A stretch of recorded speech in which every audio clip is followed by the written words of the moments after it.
Hey guys, Brett from Eximo CrossFit here. Today we want to go over the deadlift and the points of performance that you need to know in order to perform the deadlift safely and efficiently. The first thing we like to establish when we're teaching the deadlift is your stance width. So what I like to tell people is you want to get your feet directly underneath your hips, maybe just slightly outside of that. It may vary a little bit depending on your physiology. But this puts your body in the most mechanically advantaged position to be able to produce the most power from the floor.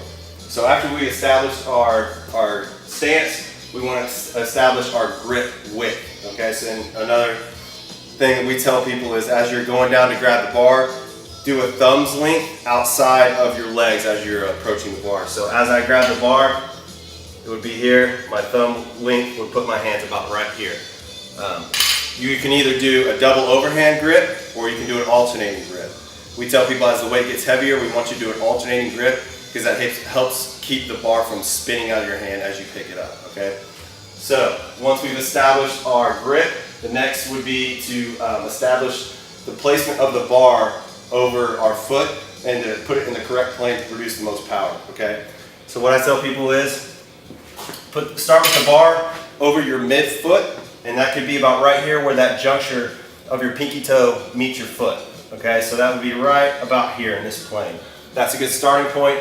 You don't want to be all the way against your ankles and you don't want to be out here, about right here over midfoot, okay?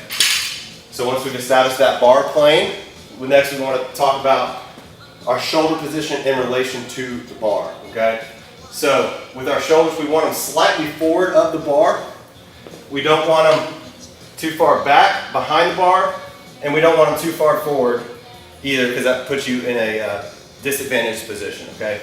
So after you've established that, the next thing would be to draw the shoulders down and back. So down and back brings your shoulders back slightly. It activates your lats and it activates your rhomboids to keep the bar close to your center of gravity. Next thing we want to do is make sure our chest is up and our abs are tight, okay? So if my chest is not up, you'll notice as my chest falls over the bar, my hips start to rise, the bar starts shifting forward, and it puts my lower back in a compromised position. So as I get my chest in that proper upright position, I'm drawing down, I'm flexing my core, keeping all that tight to help you get in that efficient pulling position, okay? Once I have that established, I want to make sure that my arms are locked out, okay? The deadlift is not an arm pulling exercise, so we want to try to eliminate that variable from the pull, okay? You don't want to be here and then be pulling like this and doing a row. You're getting your back muscles engaged and we're not trying to do that, okay? So we want to be here, drawing those shoulders down and back, arms locked out. Another way to make sure your arms are locked out is flex your triceps, okay? If you flex your triceps, it'll automatically lock your arms out. Next thing we want to do is make sure that our weight is in our heels, okay? So what that looks like, if my weight is not in my heels and I'm on my toes, I'm going to start falling forward, my hips could start rising, the bar could start drifting out of that center of gravity plane, so we want to be right there in that neutral position. You want to be able to wiggle your toes. That's one thing I tell people, if you're not sure you're on your heels, try to wiggle your toes. If you're not on your heels, you won't be able to wiggle them. If you're on your toes, it's impossible to wiggle your toes, okay? Next thing to establish is keeping that bar close to your center of gravity. So we say put that bar over your midfoot because that puts that directly under you in your center of gravity, okay? If you have the bar too out in front of you, this is outside of my center of gravity and I'm at a disadvantaged position and not able to pull efficiently. So keep that bar as close to your center of gravity as possible, and then you want to create that straight bar path, okay? So as I'm lifting up, I don't want the bar to loop out away from me, okay? So I want it to go straight up the entire way. If you're able to draw a line on the end of that bar, it should be a straight line. Next thing we want to do is work on our head position. Once we're in that good start position, we want to have our head where we're looking about 10 feet out in front of us and you're in a neutral spine position.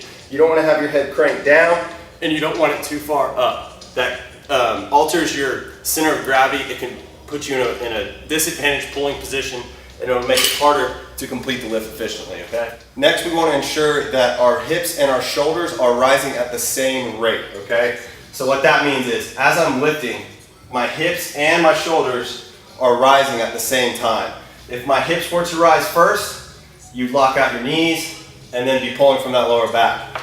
if my torso was to, or my shoulders were to rise first, I'd be here. I'd have to loop around my legs and then stand up. You don't want to be in that position either. You want it to equally rise at the same time, keeping that bar pass straight. The last thing we want to establish is the finish position. We want to make sure that our hips, knees, ankles, everything is completely locked out, okay? So what that means is we're here, all the way locked out, full extension, shoulders behind the bar. That's the finish position.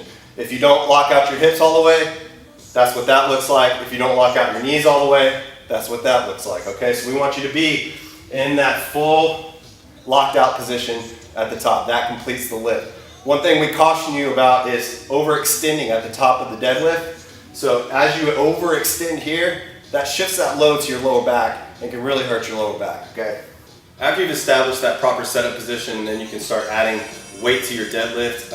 We want to make sure one thing is our biggest safety concern during the deadlift is making sure you maintain that proper posture and don't round your back, okay?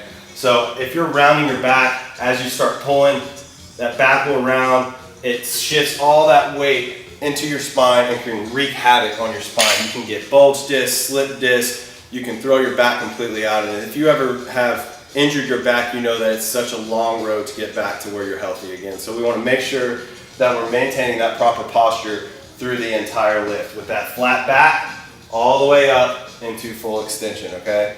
If you ever feel like as you're pulling, you're starting to round your back, if you start feeling that weird feeling in your back, just stop. It's not worth it, guys, I promise you.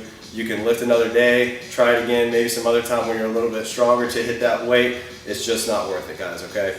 So that wraps up the deadlift and the key points of performance that I want to make sure that everybody knows in order to perform the deadlift safely and efficiently, okay? We want to make sure we're getting in that proper setup position, posture is correct, we're not rounding our back, and making sure we're pulling in the most efficient way possible, okay, guys? So that's it. I hope you enjoyed it, and we'll see you in class.